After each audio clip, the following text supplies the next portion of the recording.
Welcome everybody to another episode of Sprocket&Claw. Today we are going to talk exposure. We've been getting a lot of comments about this, whether it be on Facebook or YouTube. So we're just gonna go over some simple rules, how to set your meter, and how to expose whatever film stock you may be shooting.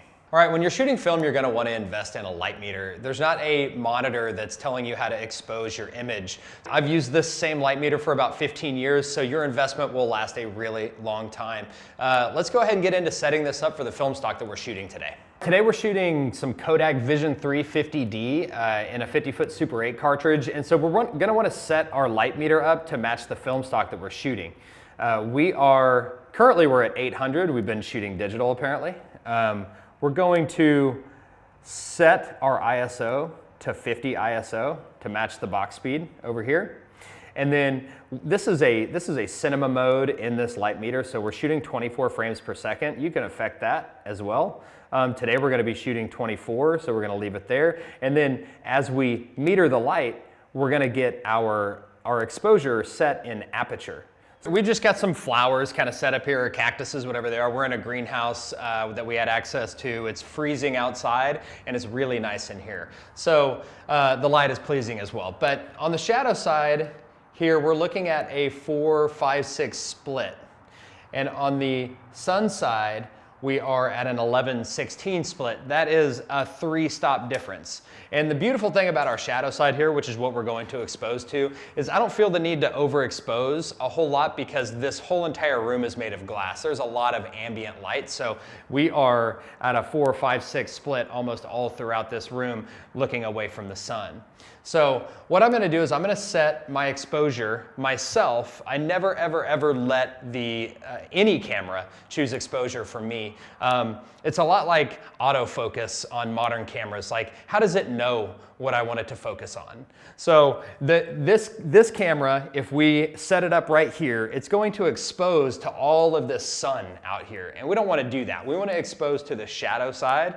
And we're going to go ahead and rack off some shots. And in a later video, I'm going to go ahead and break all of this down. We want to go ahead and get this video out to you guys so you can start using these techniques that we're using. And then we'll circle back around and show you the results we got with the film. So when we get into a situation where we don't have ambient light all around, like the greenhouse, and say we're like under a patio, this is kind of we have light coming in from this direction, but then just house and kind of dark brick and all that kind of stuff.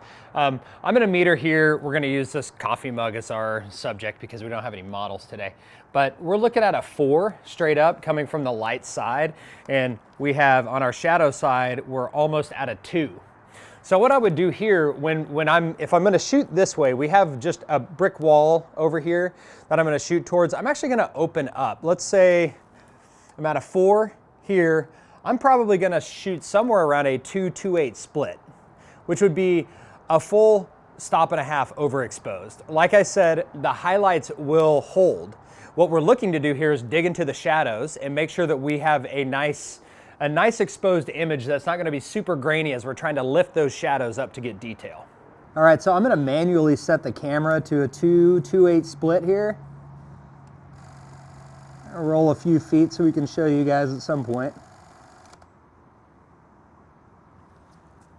Wow. So we didn't exactly open up to our shadow side all the way. We were reading somewhere around a 1-4-2 split, somewhere around there. And we opened up just about a stop over that. So we're gonna have plenty of detail in our highlights and our shadows. There's no right or wrong way to expose any medium, really.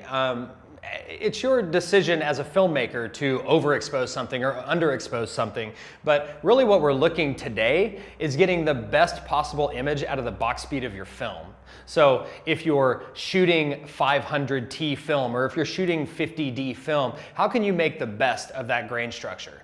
And my findings are that if you overexpose, the film will hold the highlights. Film is amazing at that.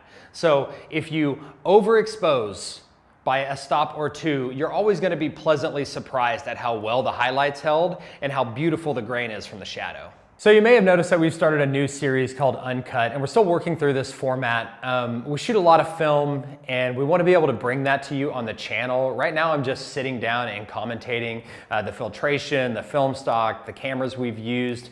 We'd love to hear your thoughts on the format. Be sure to subscribe, and we'll see you next time.